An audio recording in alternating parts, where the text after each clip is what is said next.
Eu nunca fui de acreditar em coisas sobrenaturais. Sempre fui cético, do tipo que ri de histórias de fantasmas e assombrações. Mas o que aconteceu no sítio da Dona Maria, no interior da Paraíba, mudou completamente a minha visão sobre o que é real e o que não é. Até hoje, quando lembro daqueles dias, sinto um frio na espinha que não consigo explicar. Tudo começou quando aceitei um trabalho temporário como ajudante em um sítio no meio do nada. Eu estava precisando de dinheiro e um amigo me indicou para a Dona Maria, uma senhora de idade que vivia sozinha em uma propriedade afastada da cidade. Ela precisava de alguém para ajudar com os animais e algumas tarefas simples. Quando cheguei lá, o lugar parecia tranquilo, quase idílico. O sítio era cercado por uma mata densa e o silêncio era quase absoluto, quebrado apenas pelo canto dos pássaros e o farfalhar das folhas ao vento. Dona Maria me recebeu com um sorriso caloroso, mas havia algo em seus olhos que me deixou um pouco desconfortável. Era como se ela estivesse sempre alerta, como se esperasse que algo acontecesse a qualquer momento. Ela me mostrou o galinheiro, o pequeno estábulo onde guardava algumas cabras e o riacho que cortava a propriedade. Tudo parecia normal, mas à medida que o dia avançava, comecei a notar pequenos detalhes estranhos. À noite, enquanto jantávamos na varanda, Dona Maria mencionou casualmente que às vezes via bolas de fogo saltitando pelo mato. Ela falou disso como quem comenta sobre o tempo, mas eu não pude deixar de notar a tensão em sua voz. Perguntei o que ela achava que eram aquelas luzes, e ela apenas encolheu os ombros dizendo que eram coisas do interior, que ninguém sabia explicar direito. Naquela noite, enquanto me preparava para dormir no quarto que ela havia me arrumado, ouvi um som estranho vindo de fora. Era como se alguém estivesse rindo baixinho, mas o som era distante, vindo da mata. Decidi ignorar, atribuindo isso ao vento ou a algum animal. Mas mesmo assim demorei para pegar no sono. O silêncio do sítio, que antes parecia tão pacífico, agora me parecia carregado de algo que eu não conseguia nomear. Nos dias seguintes, comecei a me acostumar com a rotina do sítio. Acordava cedo, ajudava a Dona Maria com os animais e fazia pequenos reparos na propriedade. Mas, à medida que os dias passavam, os acontecimentos estranhos se tornavam mais frequentes. Uma noite, enquanto estava no galinheiro recolhendo os ovos, ouvi aquele mesmo som de risada baixa, só que agora parecia vir de muito perto. Olhei em volta, mas não havia ninguém. As galinhas, no entanto, estavam todas agitadas, cacarejando e batendo as asas como se algo as estivesse assustando. Quando contei para Dona Maria, ela ficou séria e me disse para não me preocupar. São coisas daqui, ela repetiu, mas dessa vez havia uma sombra de preocupação em seu rosto. Ela então começou a me contar histórias que ouvia dos moradores mais antigos da região. Falou de uma mulher que havia desaparecido na mata décadas atrás e de como desde então as pessoas viam coisas estranhas por ali. Às vezes, a gente encontra objetos que não são nossos, ela disse, olhando para o chão. Coisas que parecem ter pertencido a ela. Eu não sabia o que pensar. Parte de mim queria acreditar que tudo não passava de superstição, mas outra parte começava a se perguntar se havia algo de verdade naquelas histórias. No dia seguinte, enquanto ajudava a Dona Maria a limpar o galinheiro, encontramos algo que me fez questionar tudo. No canto, meio enterrado na palha, havia um colar antigo, com um pingente de prata desgastado pelo tempo. Dona Maria ficou pálida ao vê-lo. Isso é dela, ela sussurrou quase sem voz. Ela está aqui. A partir daquele momento, o sítio parecia ter mudado. As noites ficaram mais escuras, mais pesadas. As bolas de fogo que Dona Maria mencionara começaram a aparecer com mais frequência, e agora elas não estavam mais distantes. Eu as via saltitando na beira da mata, como se estivessem se aproximando da casa. Uma noite, acordei com um barulho estridente, vindo do galinheiro.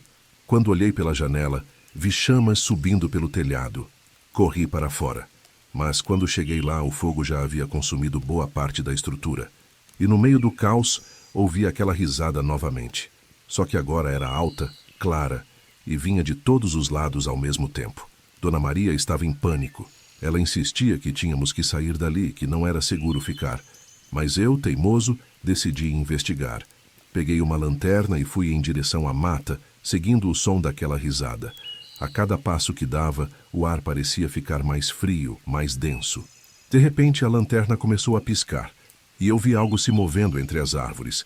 Era uma figura, uma silhueta de mulher, mas ela não parecia sólida. Era como se fosse feita de fumaça, e seus olhos brilhavam com uma luz amarelada e maligna. Ela se moveu em minha direção, e eu senti uma onda de puro terror me dominar. Corri de volta para a casa, mas, quando entrei, Dona Maria não estava mais lá. A única coisa que encontrei foi o colar, agora em cima da mesa da cozinha, como se alguém o tivesse colocado ali de propósito. Naquela noite, não consegui dormir.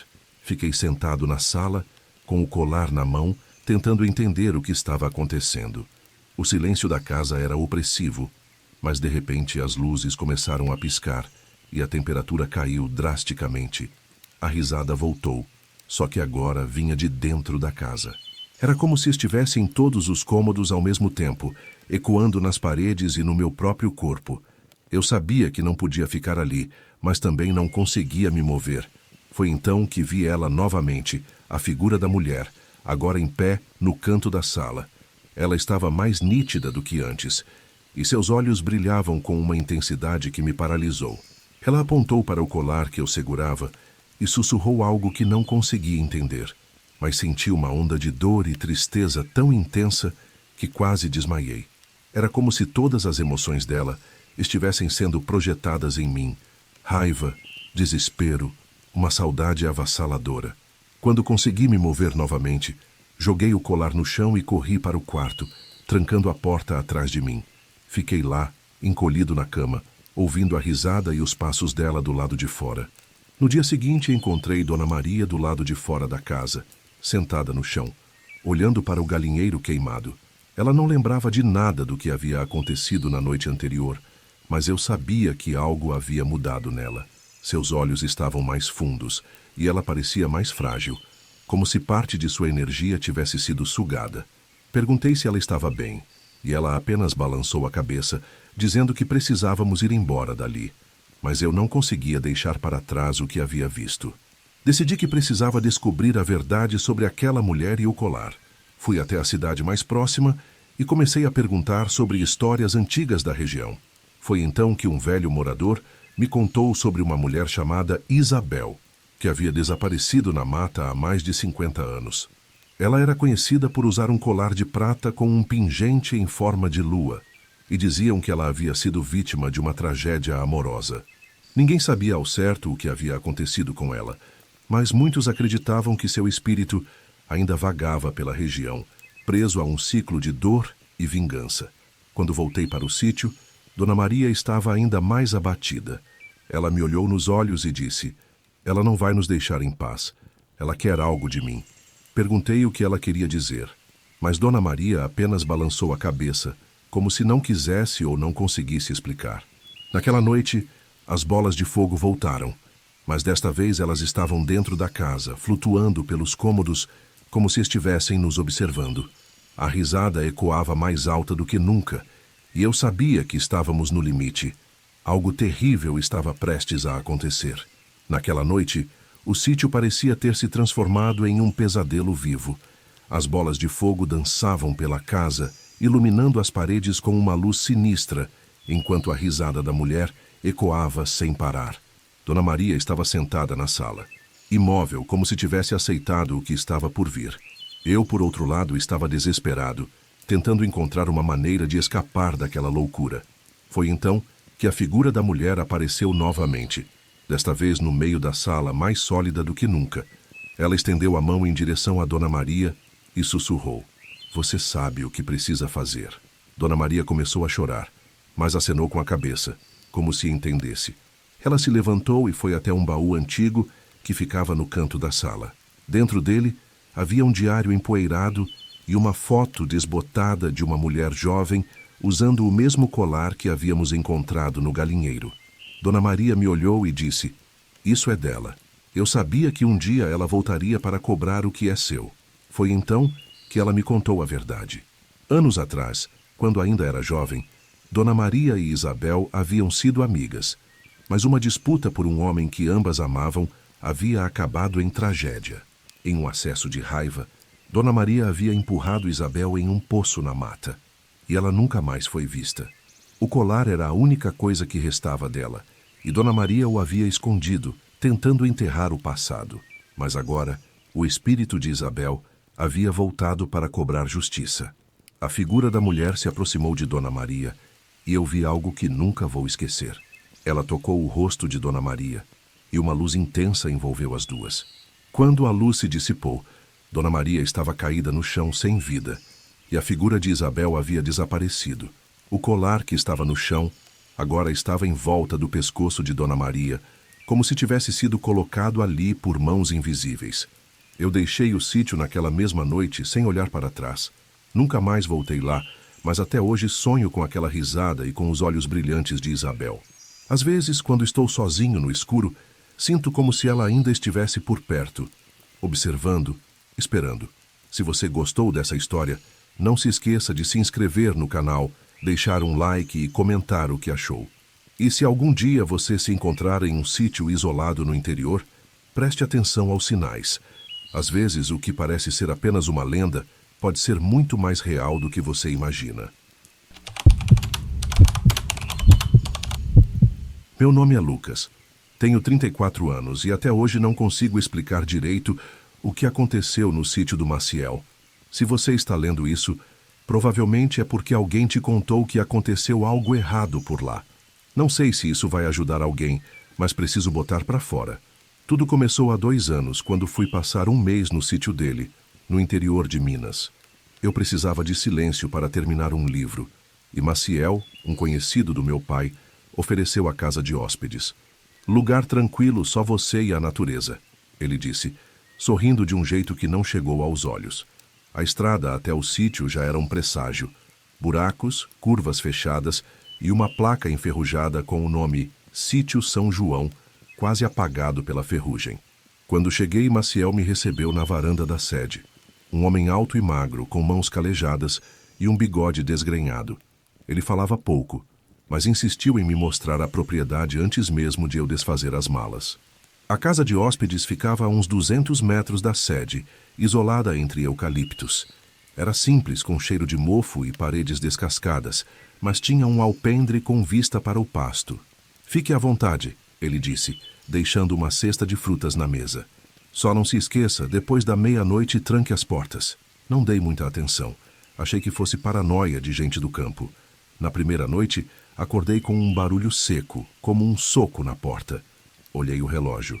3h07 da manhã. Pensei em bicho, mas o som era diferente, mais parecido com um grito abafado, quase humano. Voltei a dormir, culpando o cansaço da viagem. Na manhã seguinte, Maciel me serviu café com um sorriso amarelo e perguntou se eu tinha ouvido o bode. Que bode? Estranhei. Ah, o velho Matias. Ele às vezes berra à noite. Coisa de animal velho, nada demais. Matias era um bode enorme, de pelos desgrenhados e olhos amarelados, sempre amarrado num canto distante do celeiro. Maciel o tratava com uma mistura de medo e respeito, como se o animal fosse mais que um simples bicho. Nas noites seguintes, os berros continuaram, sempre às 3 da manhã. Não eram berros de dor, mas algo mais, articulado, como se alguém estivesse usando o bode como megafone. Comecei a reparar em outras coisas. O relógio da sala da casa de hóspedes parava exatamente às 2h59 todas as noites. Os ponteiros travavam e só voltavam a funcionar quando eu os ajustava manualmente pela manhã. Os cachorros do sítio, que antes latiam para qualquer folha seca, ficavam encolhidos debaixo da mesa durante os berros. Uma vez, vi Maciel saindo do celeiro de madrugada com uma lanterna, mas quando perguntei, ele desconversou. Nada, só checando as armadilhas. Na quinta-feira, encontrei um velho diário no sótão da casa de hóspedes. As páginas estavam amareladas e cheiravam a terra molhada. A maioria das anotações era sobre plantações e receitas de queijo, mas uma frase me gelou. O sacrifício precisa ser renovado, ou ele vai voltar a falar. Não havia data, só um desenho tosco de um bode com olhos humanos. Naquela noite, decidi não dormir. Fiquei sentado na poltrona com uma lanterna e uma faca de cozinha na mesinha ao lado. Os berros começaram às 3 em ponto. Desta vez, porém, não era só o Matias. Havia vozes sussurrando em coro, como uma ladainha distorcida. O relógio parou, e por um segundo tive a certeza de que algo respirava do lado de fora da janela. Quando amanheceu, corri até a sede para confrontar Maciel. Ele estava sentado na varanda, fumando um cigarro enrolado à mão. Você não devia ter mexido nas minhas coisas, ele disse, apontando para o diário que eu segurava.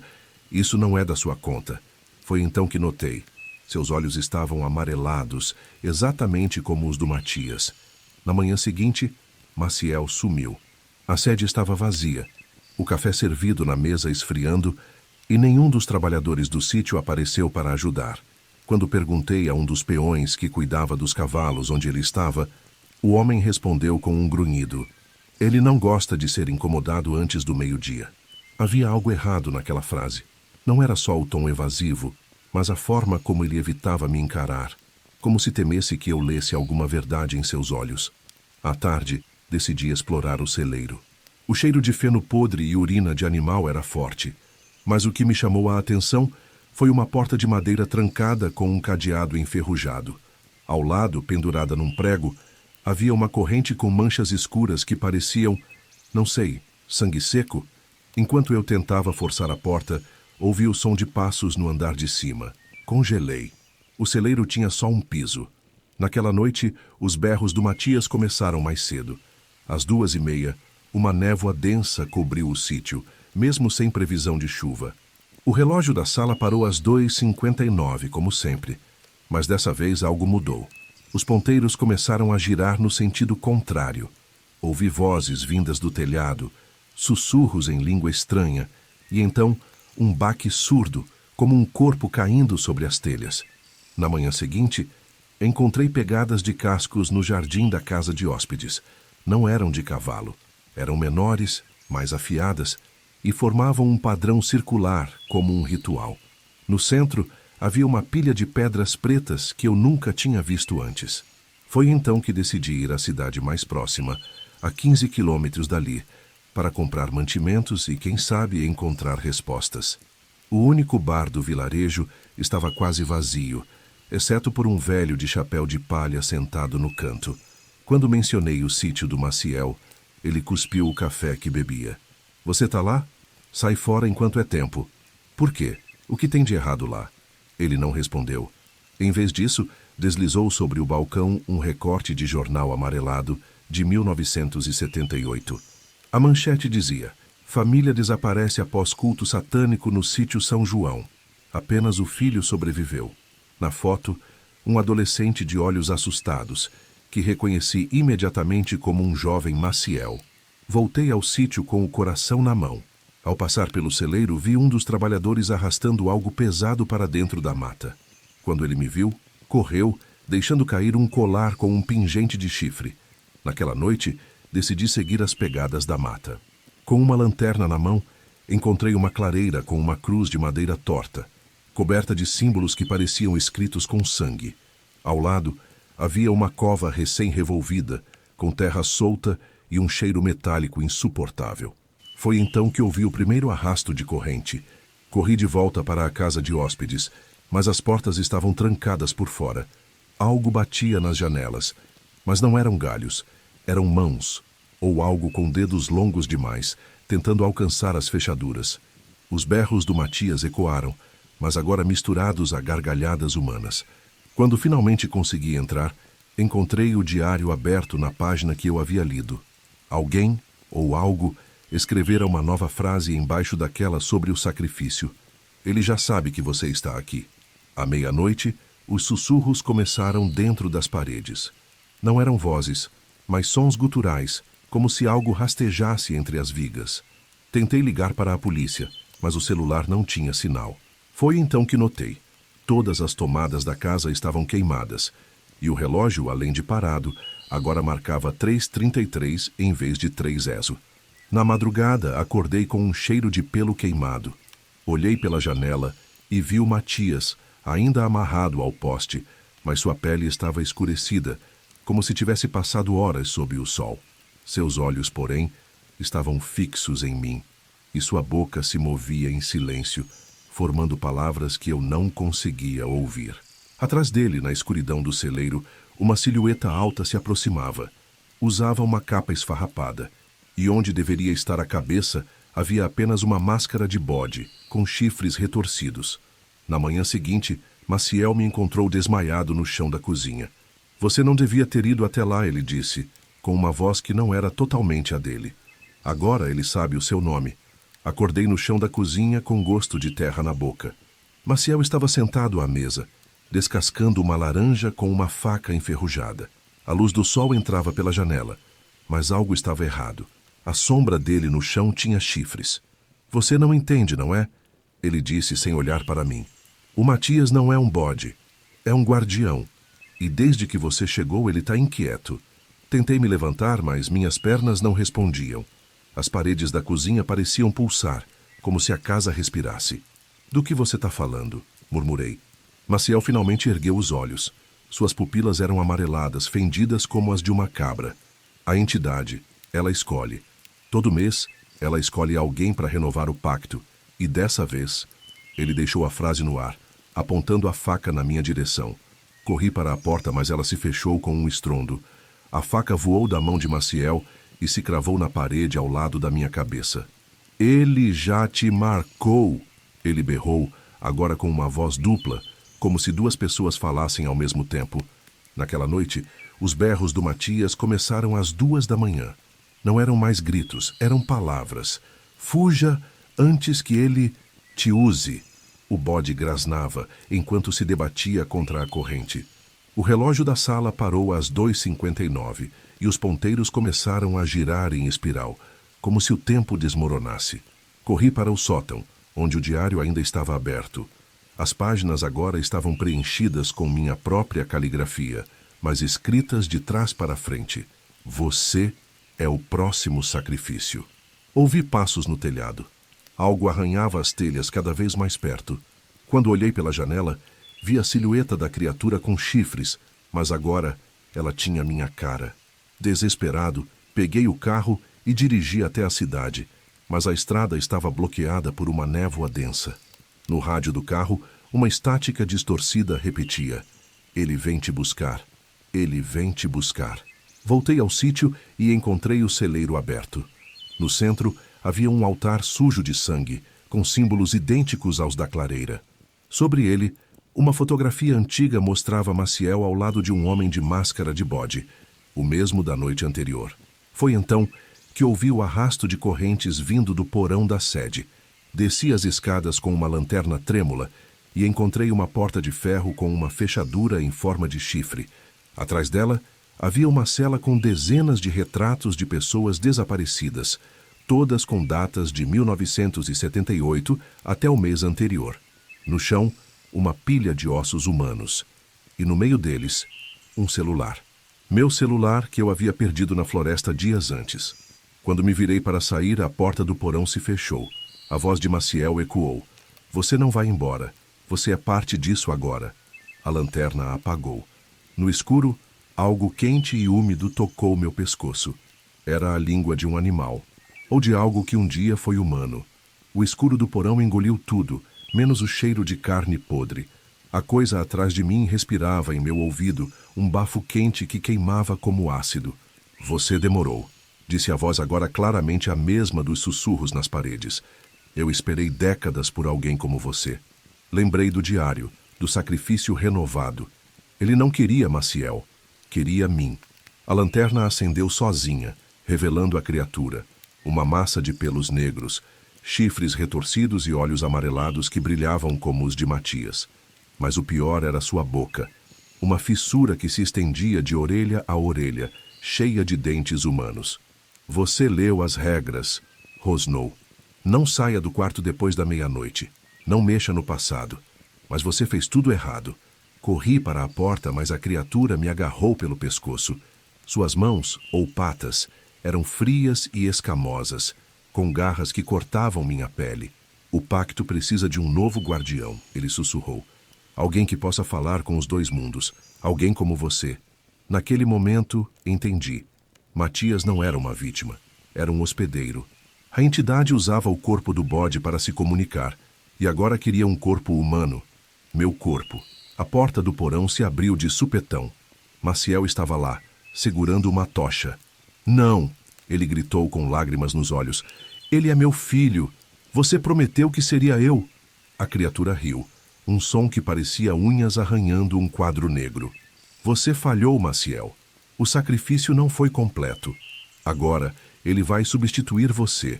Maciel atirou a tocha no chão, que de repente pegou fogo, formando um círculo de chamas ao redor de nós. Corra! Ele berrou, enquanto a criatura se contorcia, presa pelas chamas. O ritual só acaba quando o relógio marcar 3 vezes. Subi as escadas tropeçando, com a criatura me perseguindo. O fogo consumia tudo, e o ar estava denso de fumaça. No jardim, encontrei o Matias morto, com a garganta cortada. Seus olhos ainda se moviam fixos em mim. O relógio da casa de hóspedes começou a bater 3 badaladas. Na terceira, o mundo parou. Acordei no hospital uma semana depois, com queimaduras em forma de chifres no pescoço. A polícia disse que o sítio foi incendiado e Maciel foi encontrado morto no porão, com marcas de garras no peito. O Matias havia sumido. Ninguém acreditou na minha história, claro. Mas se você passar pela estrada que leva ao sítio do Maciel, preste atenção. Às 3 da manhã, nos Velhos Carvalhos, você ainda pode ouvir o balido de um bode e a risada de algo que não é humano. E às vezes, quando me olho no espelho, vejo uma sombra com chifres atrás de mim. Só espero que quando o relógio bater 3 vezes de novo, eu esteja preparado. E, Tuarton, se você chegou até aqui, inscreva-se no canal. Deixe seu like e compartilhe sua opinião nos comentários. E pelo amor de Deus, não vá ao sítio do Maciel. Meu nome é Pedro, e por mais que isso soe como uma história de horror contado em volta da fogueira, o que aconteceu comigo foi real. Eu sou pedreiro, trabalho com construção, e há uns meses fui chamado para fazer um serviço em um sítio isolado. A casa, apesar de bonita, parecia ter algo de estranho. O dono era um homem mais velho, meio fechado, e o clima lá era pesado. Não sei explicar direito, mas o ar tinha algo diferente. Mesmo sem saber exatamente o que, algo não estava certo. Cheguei no sítio num sábado à tarde. O lugar era afastado, rodeado por uma grande área de mata, e a única coisa que quebrava o silêncio era o som dos animais e o vento nas árvores. A casa estava em péssimas condições, e a tarefa era construir uma cisterna para armazenar água, o que era uma necessidade por lá. O dono, seu Geraldo, me explicou que o trabalho não seria complicado. Ele me avisou que havia outras reformas sendo feitas na casa e que ele não costumava convidar muitos trabalhadores, preferindo o silêncio. Era tudo muito fechado, o que me fez pensar que o homem simplesmente era recluso. Ao chegar, o ambiente parecia desabitado, apesar da casa já ter sido usada antes. O silêncio no lugar era quase sufocante. Fizemos as apresentações, mas logo percebi que ele não gostava de conversas longas. Então, fui direto ao trabalho. Comecei a cavar o buraco para a cisterna. O solo estava duro, como se resistisse à lâmina da pá. Estava quase no fim da tarde quando encontrei algo. No meio da terra compactada, algo brilhou. Era um anel. Pequeno, de ouro, e com um desenho que parecia ter sido gravado à mão. Ele estava enterrado profundamente, como se alguém tivesse se dado ao trabalho de escondê-lo ali há muito tempo. Eu pensei em deixar o anel onde estava, mas a curiosidade foi mais forte, e acabei colocando-o no bolso. Aquilo parecia antigo demais para ser algo comum. Voltei para a casa e o entreguei ao seu Geraldo, mas ele apenas olhou para o anel com um semblante estranho e disse: "Deixe isso onde encontrou." Eu, claro, achei que ele estava exagerando, mas o jeito dele foi tão sério que eu fiz questão de devolvê-lo.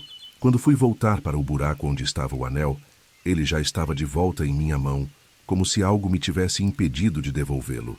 E isso foi apenas o começo. Eu não sabia, mas a partir daquele momento, as coisas começaram a mudar. Quando fui dormir naquela noite, algo não estava certo. Eu me sentia sufocado, como se estivesse sendo pressionado por algo invisível. Acordei várias vezes com a sensação de não conseguir respirar direito. Cada vez que eu fechava os olhos, um pesadelo me tomava, algo envolvendo o anel, e a sensação de que ele tinha me trazido algo maligno. Mas, no fundo, eu tentava racionalizar. Talvez fosse apenas cansaço, ou a pressão do trabalho. Mas não demorou muito para perceber que não era só isso. Os dias seguintes foram cada vez mais estranhos. Ao amanhecer, eu começava a perceber detalhes que antes pareciam banais. As portas da casa, que estavam sempre fechadas, agora se abriam sozinhas. Não era vento, porque não havia nenhuma corrente de ar. Eu mesmo testei, trancando todas antes de ir dormir, e pela manhã, algumas estavam abertas. Na primeira noite que isso aconteceu, achei que fosse coisa da minha cabeça, mas, à medida que as noites passavam, o fenômeno se repetia. Em uma manhã, eu ouvi o som de um sussurro suave vindo do corredor. O ar estava mais pesado, e o cheiro de umidade se misturava a algo metálico, como ferro enferrujado. Mas quando fui verificar, não havia ninguém. Eu me sentia incomodado, mas seguia tentando ignorar. À noite, o pesadelo continuava. Eu acordava no meio da noite, ofegante, com a sensação de que estava sendo observado. No entanto, o mais estranho era o fato de o anel sempre aparecer ao meu lado, como se tivesse se materializado durante meu sono. Eu tinha certeza de que o havia guardado na gaveta, mas ele estava ali, brilhando na escuridão. Às vezes parecia até mais polido, como se tivesse sido limpo, mesmo sem eu ter tocado nele. Numa tarde, depois de mais um dia de trabalho, o filho de seu Geraldo, um rapaz chamado João, apareceu. Ele estava com um semblante desconfiado, mas logo começou a conversar comigo sobre o sítio. E foi aí que ele mencionou algo que me fez parar para ouvir com mais atenção. Ele me disse que o lugar tinha uma história de que um homem havia sido enterrado ali há muitos anos, antes da casa ser construída. Um homem que havia desaparecido misteriosamente. Algumas pessoas dizem que ele ainda anda por aí, disse João, olhando para os lados, como se temesse ser ouvido. Isso me deixou mais inquieto do que eu gostaria de admitir, mas eu precisava terminar o trabalho. Comentei com ele sobre o anel que eu havia encontrado, e o rosto de João ficou pálido. Você encontrou um anel? Ele perguntou, engolindo em seco. Ele me disse que aquele tipo de anel não deveria ser mexido. Acontece que, segundo ele, aquele anel tinha uma história ligada a uma maldição. Segundo os mais velhos da região, qualquer pessoa que o pegasse acabava sendo marcada por algo muito ruim. Não eram histórias que eu queria ouvir naquele momento, mas era difícil ignorar o tom de medo nos olhos dele. Naquela noite, as coisas começaram a ficar ainda mais bizarras. O som de arranhões leves e sutis começou a vir da parede ao lado do meu quarto, como se algo estivesse tentando sair de dentro. Eu tentei ignorar, mas foi impossível. A cada noite os arranhões aumentavam, mais fortes, mais desesperados. E o pior de tudo, eles não paravam. Quando eu pensava que haviam cessado, a sensação de alguém observando voltou com força total. Era como se uma presença tivesse se aproximado, como se ela estivesse à espera de algo. Às vezes, durante o dia, os animais da casa começavam a agir de forma estranha. O cachorro de seu Geraldo, um vira-lata grande, ficava paralisado, olhando fixamente para um canto da sala, como se visse algo que eu não conseguia. As galinhas no galinheiro faziam um barulho nervoso. Até mesmo os gatos, que normalmente eram calmos, estavam inquietos, miando e fugindo para os cantos. O mais estranho, porém, era o olhar do burro do sítio. Ele sempre olhava fixamente para mim, como se estivesse tentando me comunicar algo. Seus olhos grandes e negros pareciam estar tentando me contar um segredo. Eu estava começando a ficar desesperado. Sabia que algo de errado estava acontecendo, mas não conseguia entender o que era. Até que uma noite, uma coisa que parecia insignificante, mas que mexeu comigo profundamente, aconteceu. O anel desapareceu. Eu estava certo de que o havia guardado na gaveta antes de dormir, mas quando fui procurar no dia seguinte, ele não estava mais lá. Isso por si só já era o suficiente para me deixar em pânico. O problema era que, em sua ausência, as coisas ficaram ainda mais intensas. Eu sabia que não poderia mais ignorar o que estava acontecendo. O que quer que fosse que estivesse ligado àquele anel, estava me perseguindo. Eu não sei quanto tempo passei naquele lugar, ou se o tempo até mesmo fazia sentido. Tudo o que consegui perceber foi o peso da escuridão e a sensação constante de estar sendo observado. Não era mais só o lugar que estava contra mim, mas algo que parecia ter se alimentado do medo que eu estava sentindo. Quando eu toquei o anel, Foi como se tivesse desbloqueado um portal para um pesadelo maior, uma maldição que havia se escondido nas entranhas do sítio por gerações. Eu estava começando a perder a noção de quem eu era. Tudo ao meu redor parecia distorcido. O ar estava gelado e pesado, e o cheiro de terra úmida e mofo se misturava com algo mais, algo metálico e acre, como se o sangue tivesse impregnado nas paredes da casa. A casa, aliás, parecia estar se transformando à minha volta. As paredes pareciam pulsar e os pisos rangiam com uma frequência crescente, como se o próprio lugar estivesse vivo, respirando. Eu sentia uma presença, uma força que me arrastava para o fundo, me consumia. Às vezes via sombras se movendo nos cantos da minha visão, mas quando olhava diretamente não havia nada. Somente o vazio, o silêncio opressor e essa pressão horrível que me fazia querer gritar e sair dali. Mas eu não podia. Foi então que a voz voltou, dessa vez mais clara, mais ameaçadora. Ela vinha de todos os lados, mas não conseguia determinar de onde exatamente. A voz parecia estar dentro da minha mente, como se eu tivesse perdido a capacidade de distinguir o real do que não era. Você não vai escapar, Pedro. Você fez parte disso. A casa te escolheu, o anel te marcou. Meu corpo tremia, mas a sensação de sufocamento era ainda mais intensa. Eu estava paralisado pela dor e pelo medo, incapaz de me mover. Foi então que eu vi, no meio da escuridão, uma figura. Aquela mesma silhueta que eu havia visto naquela noite aterradora. Ela estava mais próxima agora, quase dentro de mim, como se fosse uma parte da minha própria alma. O rosto contorcido, sem olhos, sem vida. Eu sabia que era o mesmo ser, a mesma presença que vinha me atormentando desde o momento em que encontrei aquele anel. Mas havia algo diferente agora. Algo novo. Uma sensação de que ela estava esperando por algo de mim. Eu não sabia o quê, mas sentia no fundo que eu havia chegado ao meu ponto final. E foi nesse momento que a verdade me atingiu com força total. O anel não era o verdadeiro mal, nem a casa. A maldição, na verdade, vinha de muito antes. Quando o anel foi enterrado ali, não era apenas um objeto.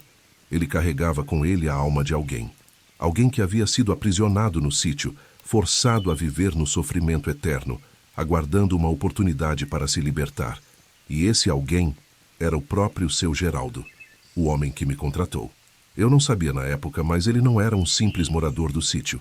Ele era o guardião da maldição, alguém que havia feito um pacto para que sua família tivesse prosperidade, mas que, em troca, precisaria manter o mal preso naquele lugar.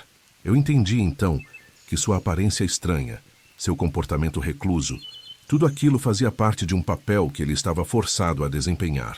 Ele estava cumprindo sua parte no pacto, mantendo o anel escondido e tentando evitar que qualquer um o tocasse. Eu havia sido a pessoa errada, aquele que, sem querer, havia libertado o que deveria permanecer guardado. E agora, eu era parte daquilo. O anel não era apenas um objeto. Ele era a chave que conectava as almas presas ao sítio. E uma vez que ele fosse tocado, o pacto era ativado. A maldição de seu Geraldo agora me consumia. Eu, um simples pedreiro, fui escolhido para ser a última vítima. Mas antes que eu pudesse pensar em fazer algo para reverter o que estava acontecendo, eu senti a presença se aproximando de mim, como se estivesse se preparando para me consumir de uma vez por todas.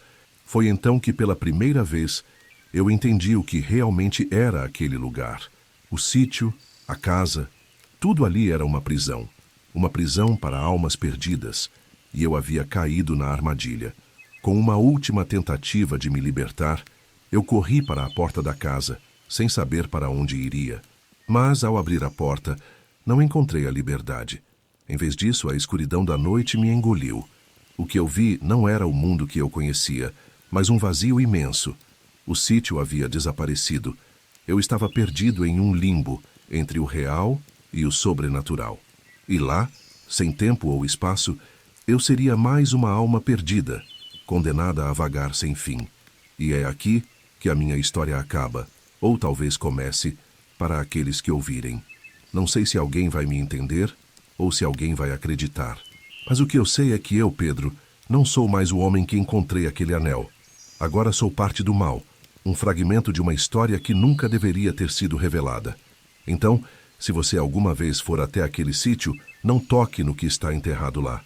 E se você ouvir os sussurros, se sentir os olhos sobre você, se a sensação de sufocamento tomar conta, saiba que já é tarde demais. O mal te encontrou. Ele vai te marcar também.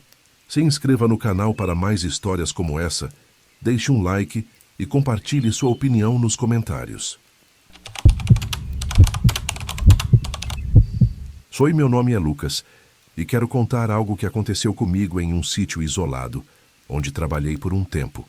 Eu estava numa fase difícil da minha vida, sem muito dinheiro e sem perspectiva. Aí, um amigo meu, que morava no interior, me ofereceu um trabalho para cuidar do sítio dele. A oferta parecia simples: alimentar os bois, limpar o curral e fazer uns pequenos serviços na casa. Fiquei animado, pois precisava de um respiro, e esse sítio era bem afastado, o que me daria tempo para refletir sobre a vida. Quando cheguei lá, o lugar era tranquilo, cercado por vastos campos de pasto e uma mata densa que se estendia até onde a vista alcançava. A casa era antiga, de madeira, e o dono, o Zé, era um homem simples com uns 60 anos, que vivia com a esposa e a filha. Tudo parecia pacato, e eu estava lá para trabalhar e passar algum tempo em paz. Não tinha muito contato com os vizinhos. Só via eles de vez em quando passavam na estrada de terra para ir até a cidade mais próxima. A primeira coisa que notei era um silêncio denso que pairava sobre o sítio. Durante o dia, o som dos animais, o vento nas árvores e o canto dos pássaros eram as únicas coisas que quebravam o silêncio. Mas à noite, tudo ficava muito quieto. Eu sabia que, por ser uma propriedade afastada, isso era normal, mas algo naqueles silêncios me incomodava. Eu sempre sentia que, quando olhava para as sombras da mata, parecia que havia algo ali, algo me observando. O serviço era tranquilo, nada de estranho nos primeiros dias, mas conforme a semana passava, comecei a perceber algumas coisas que não conseguia explicar. Durante a madrugada, quando eu ia até o curral alimentar os bois, havia sempre um vento estranho que parecia soprar diretamente em meu ouvido. Era um sussurro, um som baixo, quase como se alguém estivesse tentando me avisar sobre algo. Eu pensava que poderia ser o vento ou até mesmo minha mente, cansada do trabalho, criando esses sons. Mas isso aconteceu repetidamente, todas as vezes que eu saía de madrugada. Uma noite, eu resolvi gravar um áudio. Eu estava desconfiado de que, talvez, estivesse imaginando coisas, e queria provar a mim mesmo que era só o vento. Então peguei o celular e comecei a gravar enquanto caminhava até o curral. Aquele mesmo vento suave passou pelo meu ouvido, e eu ouvi claramente a mesma sensação, como um sussurro. Cuidado! Aquilo me paralisou por um momento. Mas não era só o vento. Algo estava ali, algo que eu não via, mas sentia. Quando parei a gravação e voltei para casa, a sensação de que estava sendo observado só aumentava. Eu já estava começando a me perguntar se estava ficando maluco. Zé, o dono do sítio, não parecia dar muita atenção a esses detalhes. Ele era um homem muito pragmático. E sempre que eu comentava algo sobre o vento ou o sussurro, ele apenas dava uma risada e dizia que eram coisas da cabeça. Aqui no campo o vento faz isso. Não é nada, rapaz, ele dizia. Mas a verdade é que eu sentia que algo estava errado. Algo que eu não conseguia entender. Foi quando, em uma dessas madrugadas, eu senti o cheiro de flores. Era um perfume doce, mas com uma sensação amarga no ar, como se algo estivesse no ar, algo que não era normal. No começo, pensei que fosse apenas a natureza ao redor, mas o cheiro parecia vir da direção da mata, e isso me deixou mais inquieto. Quando fui até a porta da casa para olhar, vi uma figura ao longe entre as árvores. Algo branco, como um vestido, movendo-se suavemente entre as sombras. Meu coração disparou. Quem poderia estar ali a essa hora? O Zé e sua família estavam todos dentro de casa e a estrada estava longe. No entanto, quando pisquei os olhos, a figura desapareceu, como se nunca tivesse estado lá. E eu comecei a pensar, talvez fosse uma mulher, talvez alguém da vizinhança ou alguma coisa a mais, mas, sinceramente, eu não queria acreditar no que minha mente estava começando a sugerir. Eu só queria ir embora, mas já estava tarde demais para dar um passo atrás. Nos dias seguintes, a sensação de que algo não estava certo só aumentava. Eu não falava muito sobre o que estava acontecendo com o Zé ou com sua esposa, Dona Maria, porque sabia que eles achariam que eu estava exagerando. Eles moravam naquele sítio há anos e nunca tinham dado importância para esse tipo de coisa. No entanto, eu não conseguia mais ignorar o que estava acontecendo. Nas madrugadas seguintes, os sussurros se tornaram mais claros e mais frequentes. Não eram mais apenas um murmúrio no vento. Era como se alguém estivesse realmente tentando se comunicar comigo. Às vezes, eu conseguia distinguir palavras, outras vezes, apenas o som baixo, quase inaudível, de uma voz que parecia se arrastar nas sombras da mata. Quando isso acontecia, meu coração começava a bater mais forte, e a sensação de que algo invisível me observava se intensificava. Certa noite, decidi gravar novamente, mas dessa vez eu estava determinado a tentar descobrir o que estava acontecendo. Equipado com uma câmera, resolvi filmar enquanto ia até o curral alimentar os bois, como sempre fazia. O céu estava nublado e o vento estava mais forte do que o normal, o que só aumentava o clima estranho no ar. Caminhei pela trilha, a luz da lanterna balançando na minha mão, e comecei a perceber que algo estava errado. Os bois estavam quietos, como sempre, mas havia algo diferente no comportamento deles. Eles estavam todos alinhados, olhando fixamente para a direção da mata. Seus olhos estavam arregalados e os corpos imóveis, como se estivessem esperando por algo. O som do vento parecia abafado, e foi então que ouvi novamente aquela voz. Desta vez, estava mais clara, como um sussurro feminino.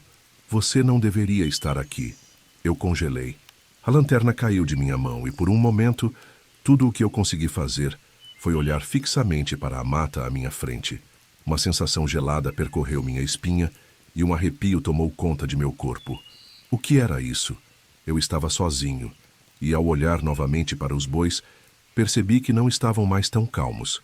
Eles estavam começando a se agitar, resmungando e empurrando-se uns contra os outros, como se estivessem aterrorizados. Aquela sensação de pavor se espalhou por todo o meu corpo. Algo estava lá, algo que não deveria estar. Decidi voltar para casa o mais rápido possível. Quando entrei, tentei não demonstrar o pânico que estava sentindo. A última coisa que eu queria era que Zé e Dona Maria achassem que eu estava ficando louco. Porém, não consegui tirar aquela sensação de que algo estava prestes a acontecer. Não consegui dormir naquela noite, nem me concentrar no trabalho no dia seguinte. À medida que os dias passavam, a estranheza no sítio aumentava.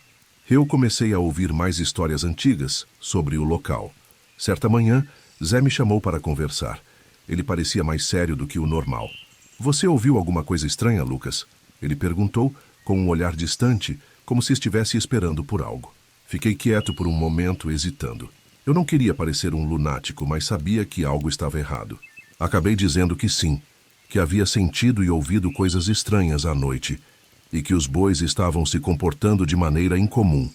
Zé me olhou profundamente nos olhos e finalmente disse: Você sabe, o sítio tem uma história. Dizia-se que há muito tempo, antes da gente chegar aqui, uma mulher morreu nas proximidades, bem ali, naquelas árvores. Dizem que ela morreu de maneira trágica, sem nunca ter encontrado paz. Depois disso, começaram a acontecer coisas estranhas por aqui. Até hoje, às vezes, ouvimos a voz dela sussurrando. Ele olhou para o chão como se estivesse lembrando de algo muito pesado, e continuou. Algumas pessoas dizem que, se você ouvir ela chamar seu nome, é porque ela vai te levar. Você precisa ter cuidado.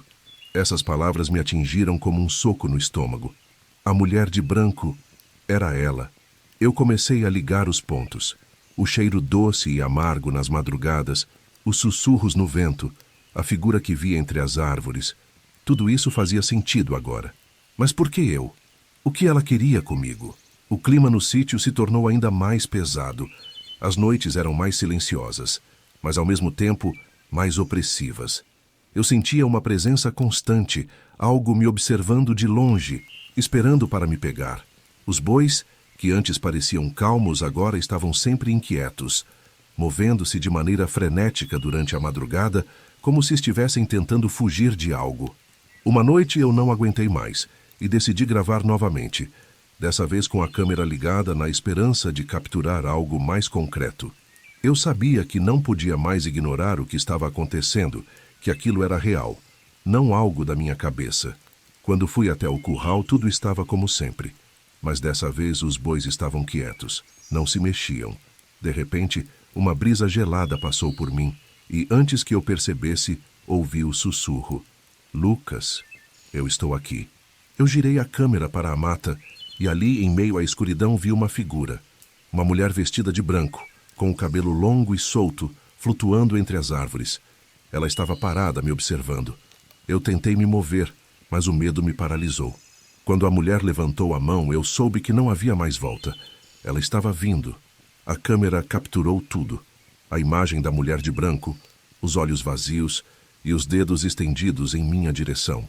Eu não sabia mais o que fazer.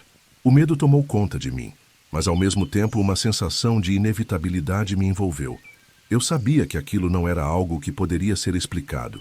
Eu precisava sair dali, mas quando tentei correr, a figura desapareceu. O medo ficou, e eu sabia que a história de Zé não era apenas uma história. Eu estava sendo caçado.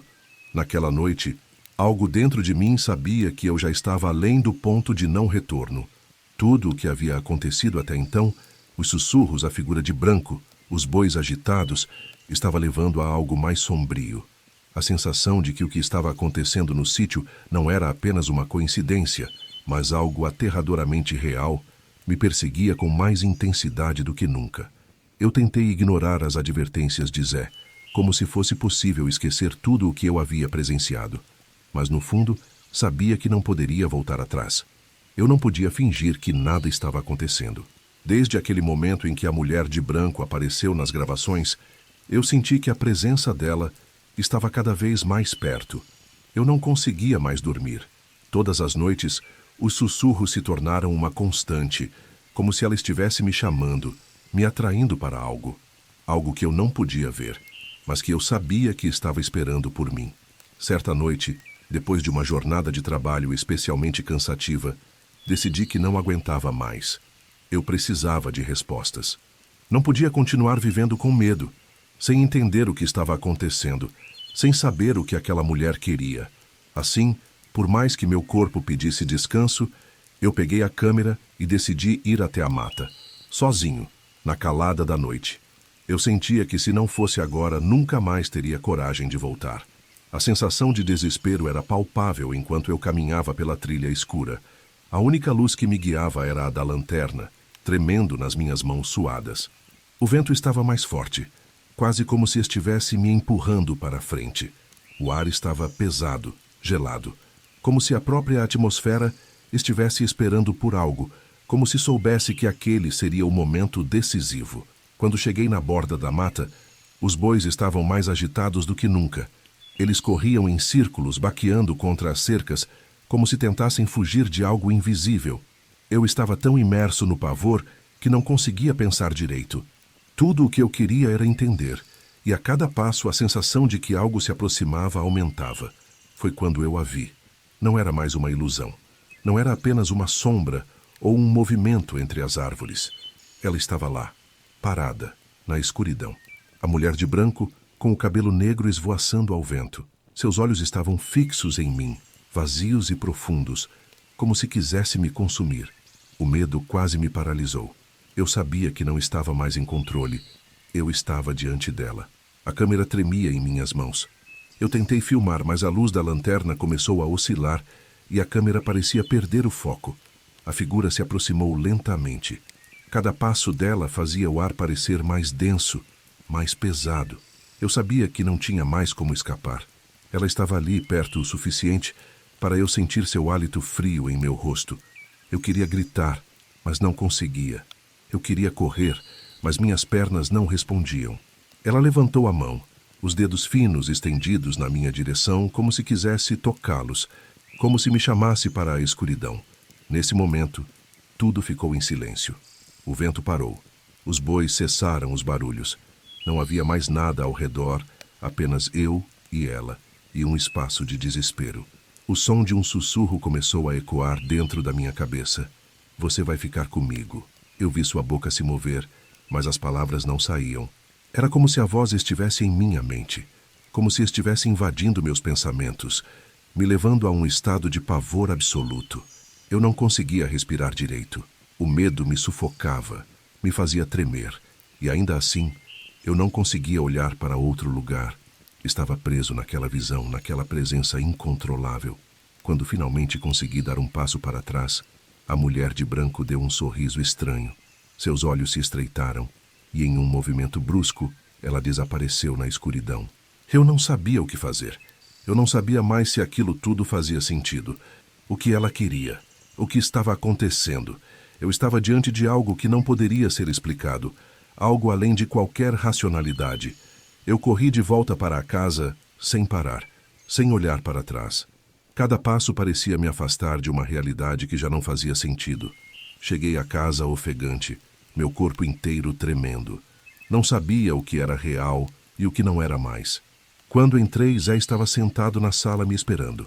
Eu te avisei, Lucas. Ele disse com um tom grave, como se soubesse exatamente o que eu tinha visto. Ela vai te pegar e não vai te deixar ir. Você mexeu com o que não devia. Eu mal consegui responder. Eu só queria sair dali. Mas algo em mim sabia que não importava para onde eu fosse. Ela estava me seguindo, me observando. A sensação de que algo estava prestes a acontecer não me deixou mais. Era como se ela já estivesse dentro de mim, esperando para me levar. Agora não há como escapar. Ela está aqui. Ela sempre esteve. E eu não sei por quanto tempo mais conseguirei aguentar. Eu pensei que poderia esquecer, que o terror que eu vivi naquele sítio fosse apenas uma fase, um pesadelo coletivo que passaria com o tempo. Mas o que eu não sabia na época era que a mulher de branco não era apenas uma manifestação do além. Ela não era uma alma perdida ou um espírito vingativo como muitas lendas contam. Não, ela era algo bem mais profundo, algo que se alimentava de nossa dúvida, do nosso medo, e eu, sem querer, havia tocado no mais sombrio dos mistérios. A cada dia que passava, eu percebia que as coisas estavam mudando dentro de mim. Comecei a sentir presenças invisíveis ao meu redor, como se estivessem observando cada passo que eu dava. A mesma sensação que tive nas noites mais sombrias, onde os bois se agitavam, agora estava em mim. Eu comecei a ouvir os sussurros novamente, mas dessa vez não vinham apenas na calada da noite. Eles estavam sempre lá, como um murmúrio baixo, abafado pela minha própria mente. O que começou como uma visão esporádica se transformou em algo constante. Às vezes, eu via o reflexo dela em espelhos. Outras vezes, via seus olhos negros e profundos nos vidros da janela. Ela estava dentro de mim, me atormentando, me fazendo questionar minha própria sanidade. As pessoas ao meu redor começaram a perceber que eu estava diferente, mais fechado, mais nervoso, como se eu estivesse fugindo de algo. E era verdade. Mas eu não sabia o que exatamente era esse algo. Foi em uma dessas noites, enquanto tentava dormir, que eu finalmente entendi a verdade. O que eu não sabia, o que eu não percebia antes, é que a mulher de branco não estava ali por acaso. Ela não estava apenas vagando pela noite, esperando por alguém para a atormentar. Ela tinha um propósito. E o propósito era eu. Naquela noite, tudo parecia mais quieto do que nunca. Os bois estavam em silêncio. As árvores da mata não se moviam nem ao vento. O ar estava pesado, como se estivesse esperando que algo acontecesse. Eu estava deitado na cama, a câmera ao lado, gravando como sempre fazia, esperando que o silêncio fosse quebrado por algum sinal. Mas não foi o que aconteceu. Foi então que a visão dela apareceu diante de mim. Mas não era como antes. Não era apenas uma silhueta ou uma sombra distante. Ela estava ali, na minha frente, na minha cama, olhando diretamente para mim. Seus olhos eram negros, sem vida, mas suas mãos estavam estendidas, como se quisesse me tocar, me arrastar para a escuridão. Eu tentei gritar, mas minha voz não saía. Eu estava paralisado, sem forças. E então ela sussurrou mais uma vez, mas dessa vez as palavras foram claras, nítidas, como um golpe direto na minha mente. Você me despertou. Agora, você é meu. O pânico tomou conta de mim, e por um momento pensei que tudo aquilo era um pesadelo. Mas o cheiro de terra molhada, o frio gelado que se espalhou por meu corpo, me disse o contrário. Eu estava acordado. era real.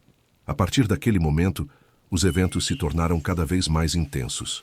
As noites eram marcadas por visões, pelo som de sussurros incessantes e pela sensação de que, onde quer que eu fosse, ela estava me vigiando.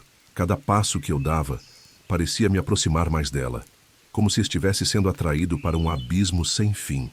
Eu estava perdendo minha identidade, minha própria sanidade. Quando tentei ir embora, fugir do sítio, de tudo, foi quando eu finalmente percebi o que Zé queria me alertar desde o começo. O sítio não era apenas um lugar físico. Ele estava preso a algo muito maior, algo que não podia ser ignorado. A mulher de branco não estava presa a um simples espaço, mas a um ciclo, a uma maldição que se repetia há gerações. E eu, por algum motivo, havia sido a pessoa a quebrar esse ciclo. Eu havia tocado em algo que não deveria ser tocado. Ela estava em todos os lugares agora. Cada canto do sítio, cada árvore, cada sombra parecia ter algo dela. Ela não era uma presença que poderia ser deixada para trás. Eu estava marcado. Com a morte na alma, eu finalmente percebi a verdade. O que ela queria não era me assustar nem me matar. O que ela queria era que eu me tornasse como ela. Ela queria que eu fosse uma sombra, uma alma condenada a vagar pela eternidade, a espreitar os vivos, a nutrir-se do medo deles. E para isso, ela precisava que eu a seguisse de livre vontade. Eu não consegui escapar. Eu não consegui resistir. Ao final, me tornei mais uma parte do sítio, mais uma sombra entre as árvores. Eu sou a mulher de branco agora. Eu sou a que sussurra ao ouvido daqueles que se aproximam. Não acredite que você está seguro. O sítio está esperando por você. Se inscreva no canal, deixe seu like e comente sobre o que você acha que aconteceu com Lucas. Será que ele escapou da mulher de branco ou ele finalmente foi consumido por ela?